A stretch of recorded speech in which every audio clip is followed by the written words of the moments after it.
Mikroflora muvozanatdan chiqqanini qanday bilish mumkin? Disbakteriyoz rasmiy tibbiyotda kam qo'llaniladigan atama, ammo haqiqat shundaki, ichak mikrobiotasi bu shunchaki fon emas, balki to'laqonli organ hisoblanadi. Bu organ butun organizm faoliyatiga ta'sir qiladi va har qanday organ kabi u ham izdan chiqishi mumkin.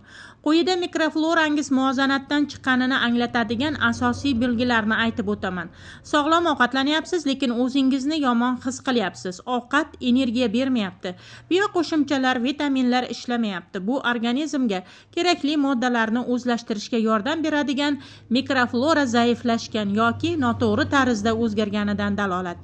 Keyingi paytlarda kayfiyatingiz tushkun, xavotir kuchaygan, energiya keskin o'zgarib turyapti. Bu bekorga emas.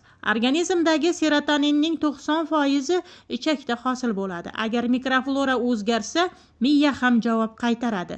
Shuning uchun disbakterioz ko'pincha nevrologik belgilari bilan namoyon bo'ladi. Avval yaxshi hazm bo'lgan taomlarga endi organizmingiz to'g'ri javob bermayapti.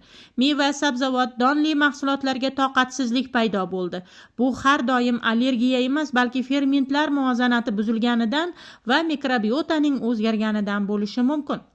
Qabziyat va bo'shash, ya'ni diareya navbatma-navbat bo'lyapti. Har qanday mantiqsiz bu mikroflora peristaltikaning, ya'ni ichak harakatini avvalgidek nazorat qilmayotganini anglatadi.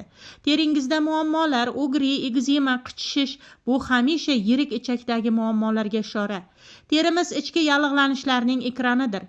Doimiy ravishda shirinlik yoki non mahsulotlariga qattiq havas bu ham sizning istagingiz emas, balki organizmdagi ba'zi griboklarga va patogen bakteriyalarning signali.